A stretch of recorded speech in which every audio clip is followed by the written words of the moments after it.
Agora neste exato instante, nós estamos aqui ministrando o curso da fé bíblica, o curso fé do missionário R.R. Soares.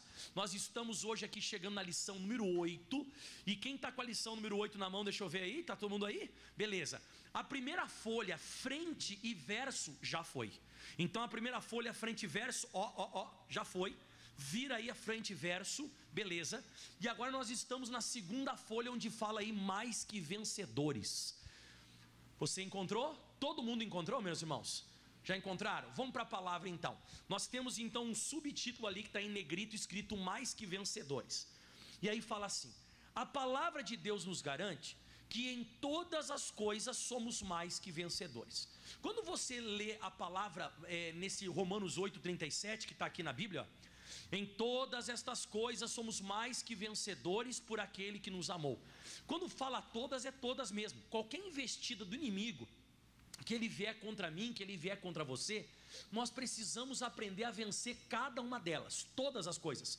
Tanto é que no Salmo 103, no versículo 2 e 3, acompanha comigo aqui na Bíblia, diz assim a Bíblia, Salmo 103, versículo 2: bendize, ó minha alma, ao Senhor, não te esqueça de nenhum dos teus benefícios. Olha os nossos benefícios aqui: é Ele que perdoa, olha a palavra todas aí, todas as tuas iniquidades, e sara também todas as tuas enfermidades. Você sabe que nós vivemos numa época que alguns delitos, alguns crimes, coisas hediondas que as pessoas fazem, quem sabe a pessoa nunca vai ter perdão. Em alguns lugares do mundo tem até a pena de morte. Vamos dizer que a pessoa cometeu um delito lá que é digno de pena de morte para o ser humano. Então a pessoa está lá no corredor da morte, como nos Estados Unidos acontece. Então a pessoa está lá, e aquela pessoa não vai ser perdoada, ela já está no corredor da morte, ela vai receber lá a injeção letal. Antigamente tinha até cadeira elétrica, que era um negócio meio terrível, né?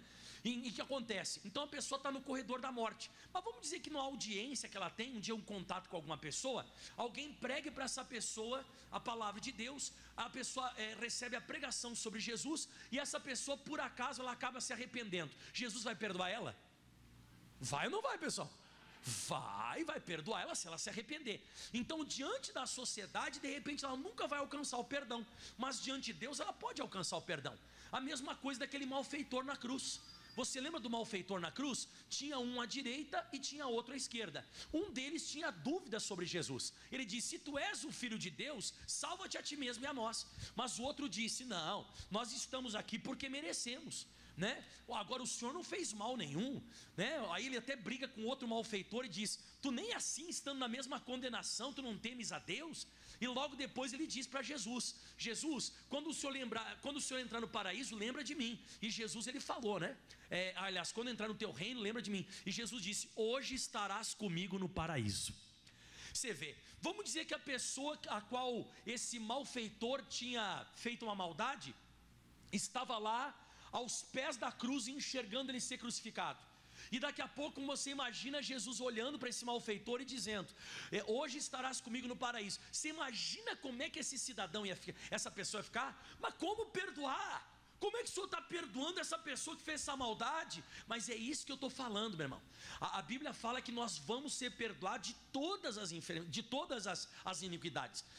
Se a pessoa se arrepender e pedir perdão, ela é perdoada. Mas tem outra coisa também, outra investida do diabo, que também nós podemos vencer, que está aqui, ó: e sara todas as tuas enfermidades. Não existe, meu irmão, minha irmã, uma enfermidade que Deus não cure.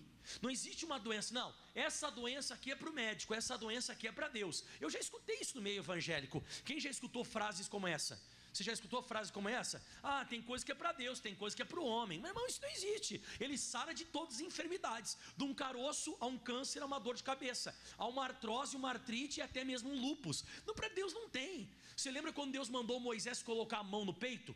O Moisés colocou a mão no peito e Deus disse: tira a mão. Moisés tirou, estava leprosa. Põe a mão no peito de novo, ele botou. Tira a mão agora, estava curada. Meu irmão, não tem, não. Deus, ele cura de qualquer enfermidade. Aí você me diz: pastor, beleza, ele perdoa todas as iniquidades e sara todas as enfermidades. Então sobre todas essas coisas somos mais que vencedores. Mas aí o próximo parágrafo que nós vamos estudar agora, ele é muito significativo para nós hoje, onde diz assim: mas em todas estas coisas somos mais que vencedores por aquele que nos amou. Romanos 8,37. Agora o missionário dá um porém, ó. Porém, para que isto ocorra, é importante que o cristão saiba qual é a sua posição diante de Deus, do diabo, diante de todas as coisas, bem como quais são os seus direitos e privilégios. Então você vê que, ainda que nós venhamos, a Bíblia declara que nós somos mais que vencedores, isso depende de um posicionamento. Eu não entendi, pastor, posicionamento. Posicionamento. Se você muda o posicionamento, você vence. Se você não muda, você perde. Então esse mais que vencedor, ele está atrelado à posição. Vamos pegar um exemplo aqui clássico na Bíblia Sagrada. Vamos lá. Ana, eu não vou nem abrir a Bíblia, só vou comentar com você que você conhece a história da Ana. A Ana era estéril, chorava, não comia, aquele negócio todo, depressiva. De ano em ano ela ia até o templo, mas nunca mudava nada na vida dela, aquela coisa toda acontecendo com ela. Ok. Aí um dia ela vai até o templo, ela chora tudo que tinha que chorar. E depois o sacerdote dá para ela uma palavra. O Eli, que era o sacerdote na época, disse: vai em paz, Ana, e o Deus de Israel te conceda a petição que lhe pediste. A Bíblia diz que o semblante dela mudou, ela já não era mais triste, ela saiu dali e adorou a Deus. E o que aconteceu com essa mulher, pessoal? Sabe o que aconteceu com ela? Deus lembrou dela e ela concebeu, ela ficou grávida. Mas eu pergunto, como é que ela venceu essa situação de esterilidade? Ela mudou o posicionamento. Exatamente, ela mudou o posicionamento. Em vez de continuar depressiva, ela começou a escutar a voz do sacerdote e ela saiu do templo em paz e saiu com um semblante alegre. Então você vê, não é só a Bíblia declarar eu sou mais que vencedor, é uma posição. Pega dois lutadores de boxe, né? Vamos falar de boxe aqui. Qual que é o que vai ganhar, o que vai perder? É aquele que se posiciona melhor. É um que daqui a pouco abaixa a guarda na hora errada, se esquiva na hora errada. O outro dá o golpe certeiro. Quem vai vencer? Aquele que se posiciona melhor. A Bíblia diz no Salmo 75, no versículo 2, exatamente o seguinte: quando eu ocupar o lugar determinado, julgarei retamente, sem tirar nem colocar absolutamente nada na Bíblia Sagrada, sem acrescentar nada. Eu podia ler esse versículo seguinte, ó: quando eu ocupar o lugar determinado, eu decidirei ou determinarei retamente. Então você vai conseguir decidir as coisas, quando você ocupar a posição certa. Se nós estamos posicionados errados, as coisas não vão funcionar. Deus até quer que eu vença, mas Ele espera esse posicionamento. Quem lembra da viúva de Naim? Ela já tinha perdido o marido, agora ela estava indo para enterrar o próprio filho, sepultar o filho. Só que ela se encontra com Jesus. Jesus diz para ela mudar o posicionamento. Jesus olha para ela e diz assim: não chores. Aí ela parou de chorar. Quando ela para de chorar, Jesus toca no caixão, pede para o menino levantar. Jesus ressuscita o filho dela, devolve o filho para a mulher, ela volta para casa e não sepulta o filho. A pergunta é: como é que aconteceu isso? Mudança de posicionamento. Jesus disse: não chores. Quando você faz isso, tudo muda. Então você pode vencer qualquer situação conforme o seu posicionamento. O que eu aprendo até agora aqui? Eu aprendo que o inimigo que me ataca, a situação que vem contra mim, a situação que vem contra você, ela não é o fator determinante se você vai vencer ou não vai. Diga: o fator determinante é a minha reação. Então qual é o fator determinante? É a nossa reação. Como você está reagindo? Alegria ou tristeza? Como você está reagindo? Fé ou dúvida? Como você está reagindo? A raiva ou amor? Como você está reagindo? Você está em paz ou você está descontrolado? Então é isso que de vez em quando a gente não consegue compreender, que nós precisamos de uma atitude correta diante daquilo que o diabo tenta fazer na nossa vida. Aí o missionário fala sobre 5 coisas agora. Ele fala assim no próximo parágrafo, acompanha: após o Senhor ter criado os céus e a terra, e do pó da terra ter feito o homem, o Senhor abençoou dizendo, no Gênesis 1, 28, fala de 5 coisas que Deus falou. Ele falou assim, ó: frutificai. Segundo, multiplicai-vos. Terceiro, enchei a terra. Quarto, sujeitai e dominai.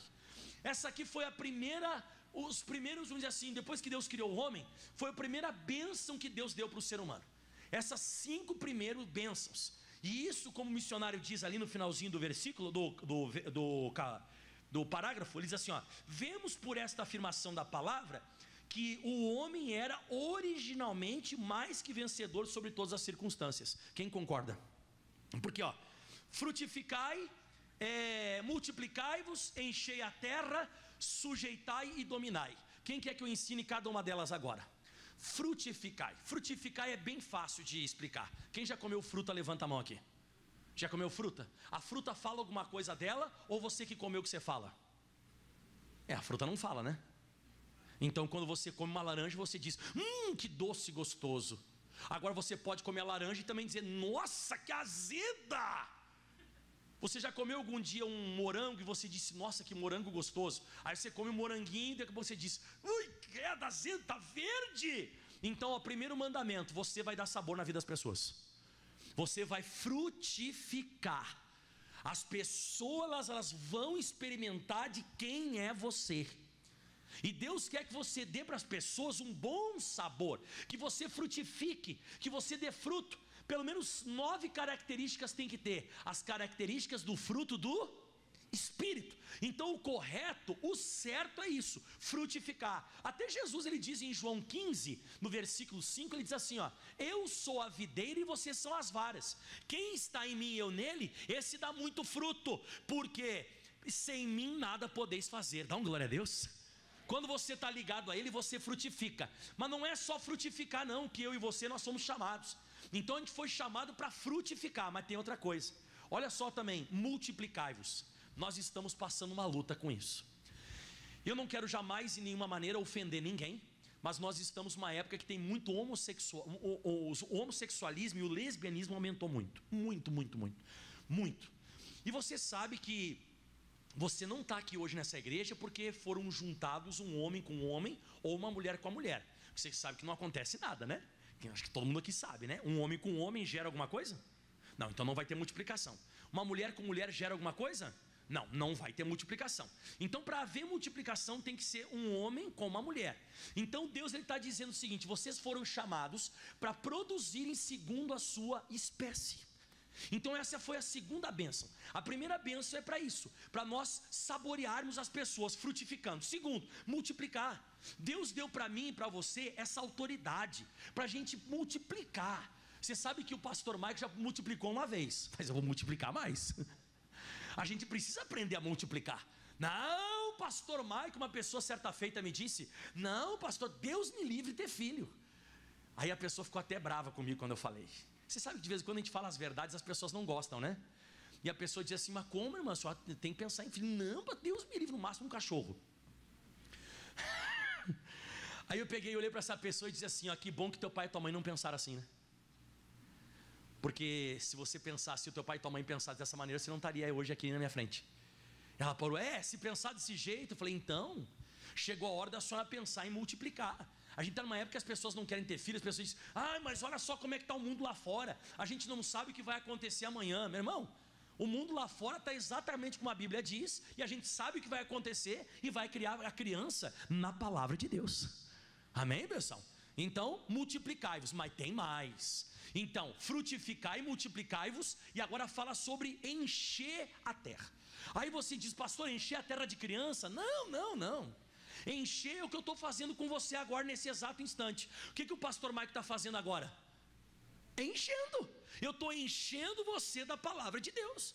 Você tem que aprender que Deus, ele quer que você encha os filhos espirituais. Eu encho o meu filho. Eu estou sempre com meu filho, eu oro com ele antes de dormir. Ele vem na igreja, ele ora aqui na igreja, a gente ora em casa. Eu encho ele da palavra, o que a Bíblia diz e tal. Você tem que encher as pessoas que estão próximas suas, porque elas estão vazias, irmãos. As pessoas estão vazias de Deus, vazias de versículo, vazias do Espírito Santo, vazias das coisas celestiais, vazias de pensamentos bons. Eu garanto para você que a maioria das pessoas lá fora estão negativa, para baixo, ruim, pessimista. Então Deus, ele deu para mim essa autoridade, para você também. Enchei a terra. Então, quem já aprendeu frutificar, multiplicar e encher? Aprendeu? Agora vem o próximo, ó. O que diz? Sujeitai-a. Tudo que aparecer na sua frente você vai dobrar.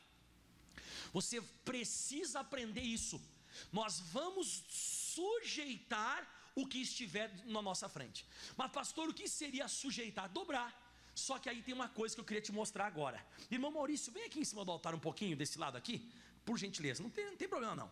Eu vou explicar para você como é que você vai sujeitar as coisas. Quem quer aprender a sujeitar? Tudo que aparecer na sua frente, você vai conseguir dobrar. Pode ficar na minha frente onde o senhor está, tá? A Bíblia Sagrada fala em Tiago 4, no versículo 7, o seguinte: sujeitai-vos, pois, a Deus, resisti o diabo e ele fugirá de vós. Todo mundo sabe esse versículo. Todo mundo que eu digo, né? Vocês estão aqui, vocês estão entendendo. Então vamos lá. Ao tempo que eu me sujeito a Deus, quando eu vou dobrando, o senhor vai dobrando aí. Ao mesmo tempo que eu vou dobrando, o diabo vai se dobrando. Se eu me sujeitar muito a Deus, o demônio e todas as situações que virão contra mim, elas vão se sujeitar na mesma proporção. Agora fica em pé. Eu não estou me sujeitando a Deus, não me sujeito ao batismo, não me sujeito ao Espírito Santo, não me sujeito ao dízimo e oferta, não me sujeito à santidade, eu não me prostro, eu não me sujeito. Como é que eu vou querer sujeitar o inimigo? Como é que eu vou querer sujeitar o diabo? Irmão, é só um exemplo, tá, irmão? Pelo amor de Deus, né? Ele é um homem de Deus, amém? Mas como é que eu vou sujeitar se eu não estou sujeito? Então, se você quiser fazer o diabo se prostrar, se você quer que essa doença saia, se você quer que esse demônio saia da tua vida, você tem que aprender a se sujeitar a Deus primeiro. Por isso que a Bíblia diz: sujeitai. O Adão e Eva tinham toda a capacidade de sujeitar e fazer tudo se dobrar, mas eles precisavam se dobrar a Deus. Obrigado, irmão Maurício. Deus abençoe, cuidado da caixa aí. Então, sujeitai é dobrar. Então, o tanto quanto você se sujeita a Deus, você vai sujeitar as coisas. Pensa agora comigo em Jesus. Jesus se sujeitava bastante a Deus? Sim ou não? Se sujeitava 100%, né? Quando ele dava uma ordem para o diabo, sai, o que acontecia? Ah, na hora, né? Mas por que o diabo saía na hora? Por causa do grau, da proporção que Jesus se sujeitava. Ele não precisava nem resistir muito. Ele não resistia muito, porque o demônio sabia do grau que ele se sujeitava. Então Deus chamou a gente para sujeitar a terra. E agora tem mais ainda: sujeitai, e olha só o que diz para finalizar essa parte: dominai. Dominar é fácil de explicar quando a gente lembra essa palavra. Você já viu alguém falando: nossa, como fulano domina o inglês, nossa, como ele domina a mecânica, nossa, como essa pessoa domina, sabe, a matemática, meu Deus, como essa pessoa, esse pastor domina a Bíblia. O que é dominar? Controlar. Deus chamou a gente para dominar. Mas como é que você consegue dominar um assunto ou dominar alguma coisa? Você só consegue dominar alguma coisa quando você entende. Você só consegue dominar algo que você entende. O que você não entende, você não consegue dominar. E é isso que Deus está chamando a mim, chamando a você para fazer. A gente vai dominar, irmão. O que surgir na sua vida, não falta nenhuma capacidade para você. Você vai dominar e vai ser abençoado em nome de Jesus. Se prepare para isso, é isso que Deus quer. Só que, pessoal, se você continuar lendo a apostila agora, você vai entender no finalzinho desse parágrafo 3º que nós estamos ali, da segunda folha. Diz assim, ó: e vemos por essa afirmação da palavra que o homem era originalmente mais que vencedor sobre todas as circunstâncias. Agora escuta essa, ó: foi assim que Deus fez, porém, leia comigo aí, o que aconteceu? Ele errou, traindo ao Senhor, pecando, e por consequência foi lançado fora da presença de Deus. Por isso que a gente não consegue mais dominar. As pessoas não estão mais querendo frutificar, o sabor das pessoas está ruim, as pessoas estão tudo vazias, não estão mais enchendo a terra. Você vê que está tudo complicado, as pessoas não querem mais fazer a multiplicação, as pessoas não conseguem mais sujeitar uma dor de cabeça, a pessoa não consegue mais sujeitar. Por que não consegue? Porque isso foi enviesado, isso foi destruído. O que eu e você a gente precisa entender? Que o diabo, ele fez com que Adão e Eva se traíssem Deus. Você quer entender bem direitinho o pecado de Adão e Eva? É fácil de entender. Quem quer entender o pecado de Adão e Eva? Quer entender? Rápido, ó. Você imagina um marido e uma mulher. Eles são de confiança, eles têm cumplicidade um com o outro, um confia no outro. Aí entra uma terceira pessoa no meio e vamos dizer que o marido trai. Aí, podia ser a mulher também, né? Mas vamos dizer, o marido traiu, o que acontece? Entrou uma terceira pessoa no meio e vai haver a separação. Foi o que aconteceu. Existia Deus e o homem. Quem entrou no meio, pessoal? O diabo. Entrou o diabo, houve a separação. Então tudo aquilo que eles tinham, essa aliança com Deus, para sujeitar, dominar, frutificar, bagunçou tudo. Bagunçou tudo mesmo. Então eu quero que você compreenda, que você entenda que o original de Deus, o início, pessoal, era para a gente mandar nessa terra. Era para a gente ser, sabe, a coroação da criação de Deus. Mas essa separação que houve entre o homem e Deus, através do diabo, com o pecado que aconteceu, houve essa separação. Então existia um casamento, e esse casamento foi quebrado a aliança. Foi isso que aconteceu. Só que, irmãos, quem veio para ajeitar essa aliança de novo? Não escutei? Claro, Jesus veio para consertar essa aliança, para você voltar a dominar, sujeitar, multiplicar. E como é que isso acontece? O missionário explica assim agora. Agora Satanás tinha o direito de estar aqui e ser o Deus desse mundo. Assim o diabo ficou reinando no mundo até que o último Adão aparecesse e o destronasse. Graças a Deus que isso ocorreu. Dá um glória a Deus junto comigo, pessoal. Vamos agradecer, sabe, porque Jesus ele fez o que fez. E agora eu vou te dar esse versículo. Esse versículo que o missionário vai dar, eu confesso para você que eu não entendia ele. Olha que eu já li essa passagem da Bíblia várias vezes. Eu li esse texto, mas eu não conseguia entender. Mas ontem, quando eu estava meditando, ontem à noite, fez bem assim na minha cabeça, ó, abriu. E eu queria te passar uma revelação da palavra hoje que eu nunca tinha tido na minha vida. Escute bem agora que isso aqui é muito forte. O missionário está na apostila de vocês aí, ó. Olha o versículo que ele vai dar, o versículo do 1 Coríntios 15, 22. Quem gosta de revelação de Bíblia vai gostar agora, ó. Porque assim como todos morrem em Adão, o primeiro homem que foi criado, assim todos serão vivificados em Cristo. Aí eles pulam lá para o versículo 45, ele usa isso aqui, ó. E aqui que vem a revelação. Assim também está escrito: o primeiro homem Adão foi feito alma vivente, sublinha a palavra alma vivente. E o segundo, o último Adão, que é Jesus, espírito vivificante. Eu quero que você fale essas palavras comigo: alma vivente, espírito vivificante. Vamos de novo: alma vivente, espírito vivificante.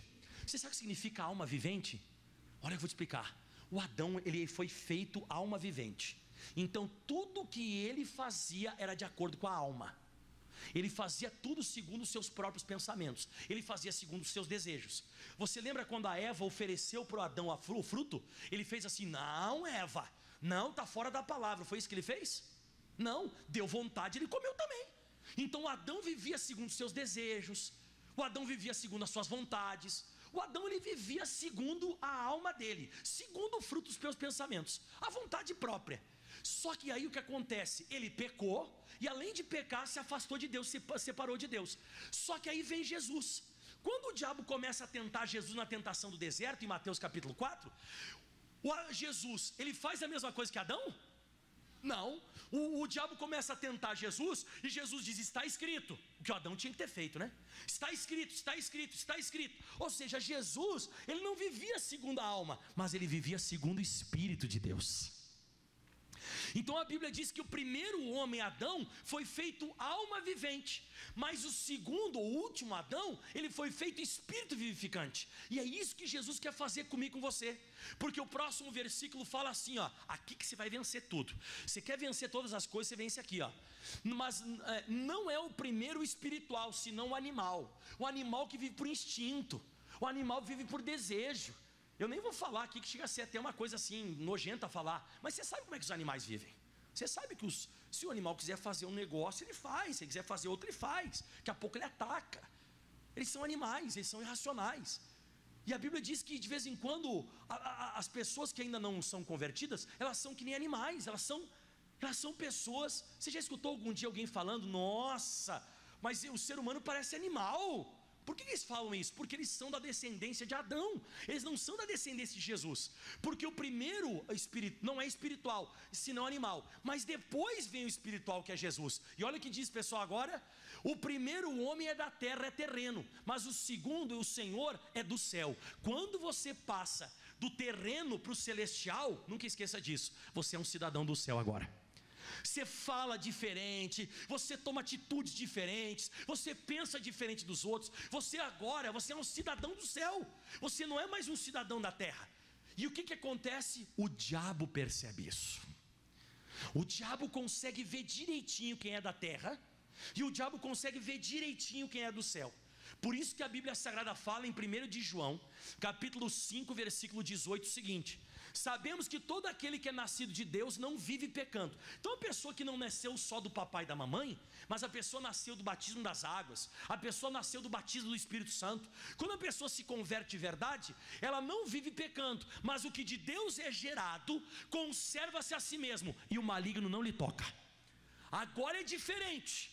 Agora você não é mais uma alma vivificante, você é um espírito, aliás, uma alma vivente. Você não é mais uma alma vivente, você não vive mais segundo os teus desejos, você não vive mais segundo as tuas vontades. O que te dá na cabeça você faz. Não, agora você é uma pessoa dirigida pelo Espírito Santo. Se vier uma vontade de fazer alguma coisa que está fora da palavra, você resiste. Se daqui a pouco vem alguma coisa que, sabe, o diabo tenta induzir você, você diz, não, estou fora, eu sou homem de Deus. Você vai se conservando e o diabo não consegue tocar em você. E aí você vê no versículo 19 escrito o seguinte, olha o 19, que sabemos que somos de Deus e que todo mundo está no maligno. Então a pessoa que ainda não se converteu, fala comigo, ela é de Adão. Ela é de Adão, ela é terrestre e humana. Mas a pessoa que se converteu, fala comigo, ela é de Jesus. Diga, ela é espiritual e é do céu. Você está se preparando para viver para sempre com Jesus. Agora, se você não passa por esse processo de arrependimento, de seguir segundo a palavra, você ainda vamos dizer assim, da cadeia de Adão. Você ainda é do nível de Adão. Adão é carnal, ele é a alma vivente, ele não é espírito vivificante. O que vai fazer você viver é o espírito. Então Jesus, ele veio salvar a nossa alma, pessoal. Jesus veio salvar a minha alma. Meus pensamentos estavam tortos, umas vontades estranhas, umas vontades esquisitas. E de vez em quando você não se segurava, te dava vontade, você fazia. Mas agora você tem o Espírito Santo. Agora você é um cidadão do céu. E cidadão do céu não faz mais o que você fazia no passado. Agora você é uma nova criatura, as coisas velhas já se passaram, tudo se fez novo e você é abençoado em nome de Jesus. Aí sim você começa a ser mais do que vencedor, porque você mudou o teu posicionamento e agora você é abençoado. E para finalizar aqui, para mim orar, diz assim agora, volta para a apostila aí para a gente finalizar. Quem quer a minha oração em nome de Jesus? E eu vou te falar, pessoal, eu sou espírito vivificado. Eu já não sou mais um cara que eu ando segundo a carne, mas eu ando segundo o Espírito de Deus. Agora nenhuma condenação existe para mim. Agora eu estou na presença do Deus Todo-Poderoso. E eu posso fazer uma oração hoje e abençoar você, em nome de Jesus.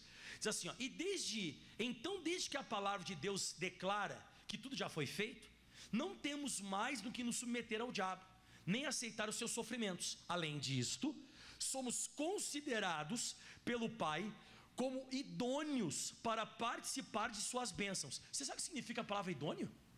Idôneo significa capaz, competente ou adequado para aquilo. A Bíblia diz aqui em Colossenses, vai mostrar para você, está na sua apostila, que é o último versículo que eu vou dar hoje. Olha só o que diz agora Colossenses capítulo 1, versículo 12 e o 13, aqui eu vou acabando, ó. Dando graças ao Pai, então você tem que agradecer, que foi Ele que nos fez idôneos. Foi Deus que me fez capaz, foi Deus que me fez competente, foi Deus que me adequou. Eu precisei sofrer uma adequação, eu precisei mudar. Mas para quê, pastor? Graças a Deus, graças ao Pai que nos fez idôneos, que foi através do sangue de Jesus na cruz. Está em 1 de João, capítulo 1, versículo 7 ao 9. Só ler rápido para você esse versículo, põe para eles na tela rapidinho, só para mim ler. Mas se andarmos na luz, como Ele na luz está, temos comunhão uns para com os outros, e o sangue de Jesus Cristo, seu Filho, nos purifica do pecado. Tem mais. E se dissermos que não temos pecado, enganamos a nós mesmos, e não há verdade em nós. Olha o 9. Se confessarmos nossos pecados, Ele é fiel e justo para nos perdoar os pecados e nos purificar de toda injustiça. Então nós sofremos essa adequação do arrependimento. Eu não sei se você lembra, o João Batista dizia: arrependei-vos, porque é chegado o reino de Deus. Então tudo que vai vir do céu para mim e para você, primeiro tem que ter perdão de pecado. Primeiro a gente tem que se adequar, a gente tem que ser feito idôneo por Deus, através do sangue de Jesus. E agora finalizando, olha que lindo, Colossenses, vai. Dando graças ao Pai que Ele nos fez idôneos para participar da herança dos santos na luz. Você não vai participar das bênçãos de Deus nas trevas. Você só vai participar da herança, daquilo que Ele promoveu para mim e para você. Qual que é a herança, pastor? Cura, prosperidade, libertação, salvação, poder, pregar o evangelho, expulsar o demônio. Você só vai participar dessa herança na luz, só se você estiver na luz. O que é essa luz, pastor? No entendimento da Bíblia. Se você tiver nesse entendimento, você vai participar da luz. E o que vai acontecer? Ele nos tirou do império ou da potestade das trevas e nos transportou para o reino do Filho do seu amor. Transportar é sair de um lugar e ir para outro. Hoje o teu lugar é na palavra de Deus. E na palavra de Deus você vai participar junto com os santos, pessoas separadas da herança que Deus deu para mim e deu para você. Amém? Diga comigo, essa é a minha posição. Aplauda bem forte ao Senhor Jesus. Semana que vem a gente continua. Glória a Deus. Vamos colocar de pé, por gentileza, toda a igreja? Isso, se coloque de pé agora, porque Deus vai estar te abençoando. Amém. Nós vamos fazer uma oração em cima dessa palavra que foi ministrada agora. E daqui a alguns momentos nós vamos estar passando aqui pelo corredor de sal, num ato de fé.